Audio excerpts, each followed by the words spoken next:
Hola, saludos a todos los participantes de este quinto CIME. Como pueden ver, la ponencia que presentamos a continuación es una opción de una posible implementación de los fractales en secundaria.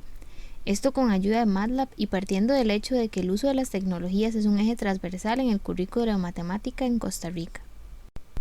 Con este proyecto buscamos crear una conexión entre lo algebraico y lo geométrico, y esto a su vez ayuda a fomentar actividades interactivas y entretenidas para los estudiantes.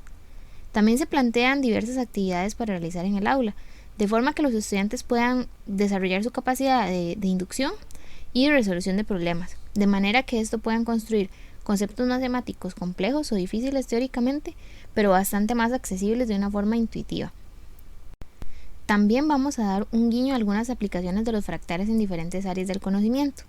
Esto con el fin de fomentar la curiosidad de los estudiantes y como una posible respuesta a esa pregunta que a todos nos han hecho alguna vez de profe, ¿y esto para qué nos sirve aprenderlo? Para iniciar, un fractal puede tener varias definiciones. Tenemos claro que la palabra fractal tiene su origen en el latín fractus, que significa roto, fragmentado o fracturado. Pero no solo quedándonos con esto, un fractal se puede describir como un conjunto en que las partes son similares al total en algún sentido. Son objetos que representan autosimilitud, recursividad e infinitud, una estructura compleja a cualquier escala y suelen tener formas demasiado irregular. A continuación, veremos la aplicación didáctica de tres fractales muy conocidos. El primer fractal que vamos a mencionar es el copo de nieve de Koch. Este fractal se construye a partir de tomar un triángulo equilátero de unidad 1, dividiendo cada segmento en tres partes iguales. Se elimina el segmento del medio para añadir un nuevo triángulo equilátero en el espacio del segmento que quitamos. Y si repetimos este proceso, se puede observar cómo se va formando la curva o copo de nieve de Koch. Ahora, para su implementación a nivel de educación secundaria, se puede hacer la introducción del tema de fractales ya que su explicación y construcción es muy sencilla e intuitiva. Como vimos, solo ocupamos que tengan conocimientos básicos en geometría. Pero a pesar de que su construcción es sencilla, este fractal puede poseer algunas características matemáticas particulares. Además, es posible utilizar este fractal para analizar temas como geometría y patrones. Estos temas incluidos en el programa de estudios de matemáticas. Un ejemplo puntual de cómo podemos implementarlos lo recuperamos de las Olimpiadas Costarricenses de Matemáticas, en donde las preguntas van sobre la línea de construcción de dicho fractal, como calcular longitudes de lados, calcular perímetros, después de haber realizado 4, 10 o 100 iteraciones del algoritmo que les acaba de describir, haciendo al estudiante razonar que ciertas conjeturas forman una sucesión de la que obtendrán su término general. Ahora tenemos el triángulo de Sierpinski. Este fractal se puede construir de diversas formas. Sin embargo, igual que el fractal anterior, partiremos de un triángulo preferiblemente equilátero y marcaremos los puntos medios de sus tres lados. Estos los uniremos con segmentos de manera que se formarán tres triángulos como se muestra en pantalla. Y a cada uno de ellos les realizaremos el mismo procedimiento, hasta conseguir lo que se conoce como el fractal del triángulo de Sierpinski. Este fractal tiene sus características interesantes y es que su área tiende a cero, pero se considera que su perímetro tiende a infinito. Este es un buen fractal para implementar en la enseñanza, principalmente en la introducción del tema de potencias. Podemos decir que el triángulo equilátero original sin ninguna alteración será el resultado de la potencia de 3 a la 0, cuyo resultado es 1, igual a la cantidad de triángulos que tenemos en este momento. Al realizar nuestra primera intervención, tendremos la potencia de 3 a la 1, que corresponde nuevamente a la cantidad de triángulos que tenemos, y así consecutivamente con todas las potencias de 3. De esta manera, crearemos en el estudiante una visión tangible e interesante para introducir un tema nuevo, de manera que él lo irá descubriendo visualmente con ayuda de los fractales.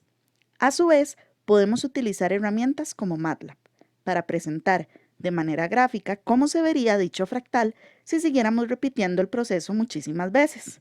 Así, como abordaremos el eje transversal del uso de la tecnología, como una herramienta que nos ayudará a propiciar el interés y la motivación de los estudiantes.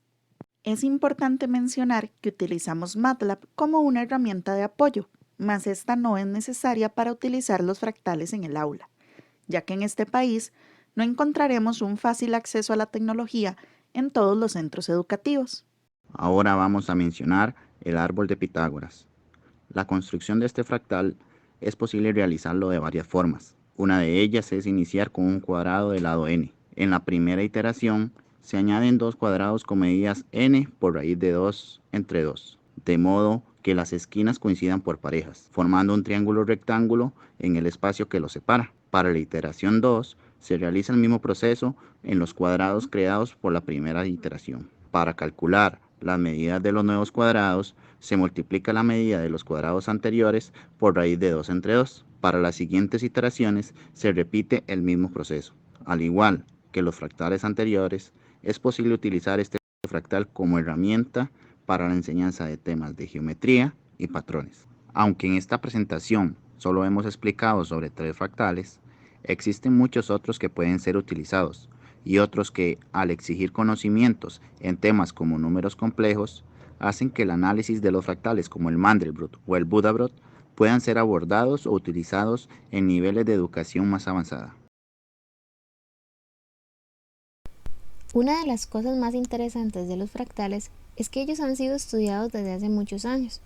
Esto no solo por su importancia en la matemática, sino también porque estamos rodeados de ellos.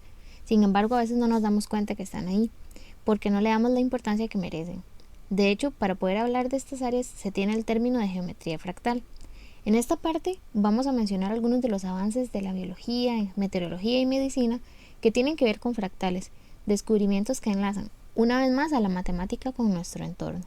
Uno de los ejemplos más claros es en la medicina, donde podemos encontrar que hay estudios que relacionan los fractales con la detección del cáncer.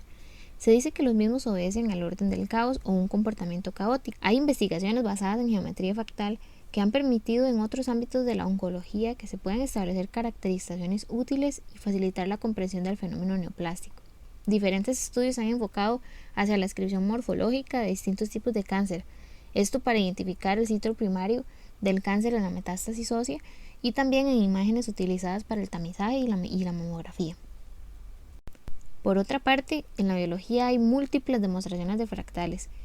Entre ellos, cuando hablamos de árboles, no nos referimos solamente a su sentido botánico, sino que también entendemos como un conjunto de puntos y vértices, y estos unidos entre sí por medio de arcos, que serían como las ramas, de forma que si caminamos de un vértice a otro por medio de una sucesión consecutiva de arcos diferentes, nunca llegaremos al vértice de partida.